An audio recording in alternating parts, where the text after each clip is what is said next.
Hi, I'm here with Johnny Green, and where's the Green Men? You know, the Green Men are home getting their hair green. They'll be here later. And these are my good friends and my publicists. Over here we have Mark Starks, and we have my wife, my new wife for 4 years, and her name is Honey. No, not Honey. Sean Green. Okay.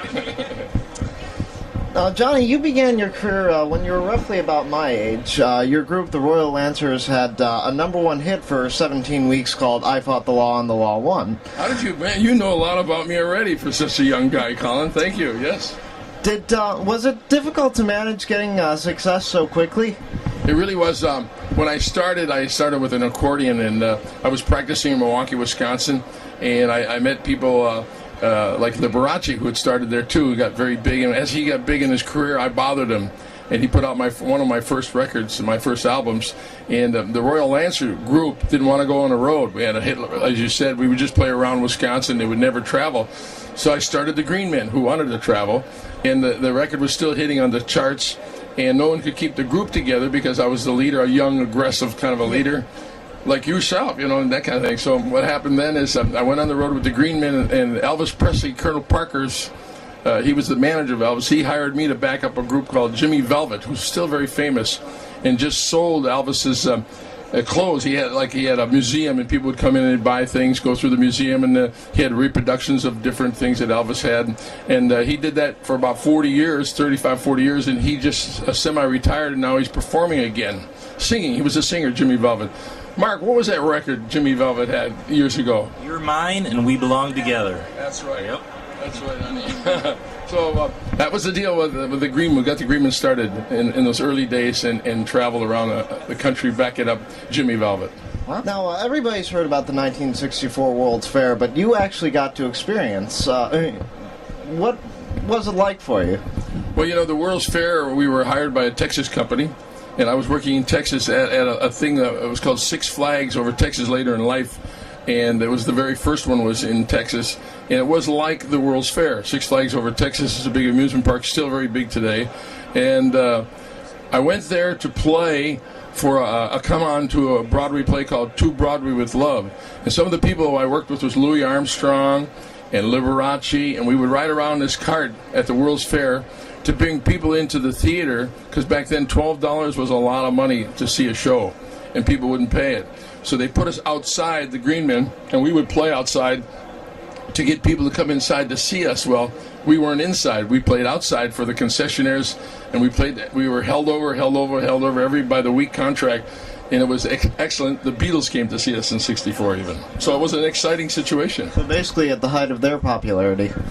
Yes, so they were coming to the United States to do the Ed Sullivan Show, and they come to see what their competition was green-haired guys who had spacesuits.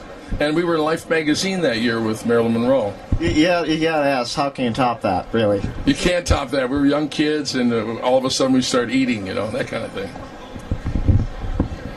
Of course, everyone remembers your work on the Batman television series.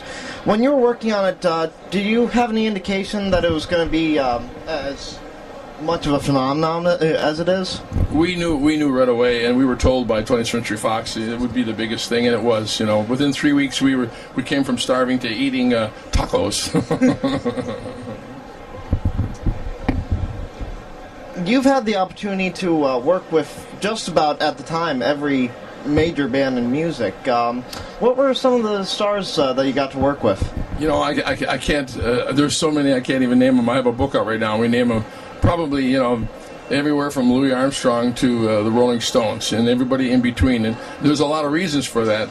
About 20 years ago, I decided to become an agent as well as a performer, because every place I work, I get kind of friendly with the owners of the properties, and they want to buy bands similar to us or get some acts.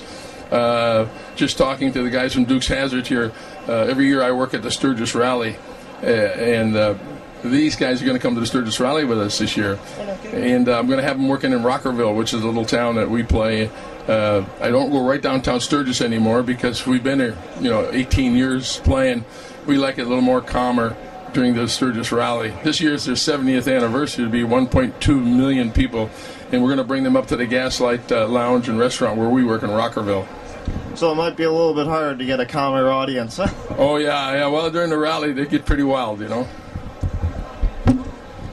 Speaking of legends, the Green Men actually got to be part of Bob Hope's USO, traveling and performing for troops in Vietnam. Now, I really don't think that my generation gets an idea of how dangerous that sort of situation is. What can you tell our viewers about going out there and actually performing on the front lines? Well, actually, what happened is Bob Hope, being the big star that he was and still is, and such a dignitary, that his shows were planned, and they were planned big-time shows where there'd be, you know, several thousand men at the show, and they bring in the men from different combat areas, you know, and naturally he would be a target for the North Vietnamese to kill. And mortar rounds would always be coming in, but they kept us safe. And after Bob left, we decided to go and work the small bases to give the guys a chance to smaller groups, 200 people, 200 guys, kind of thing, to work in the war zone areas. And that was very dangerous. We get shot at a lot, and part of our troop got killed. It's just something you do for your country, you know. Just like Toby Keith and the guys now, they're going over to see the guys in Baghdad, Iraq. We were in Iraq too, but in a different situation.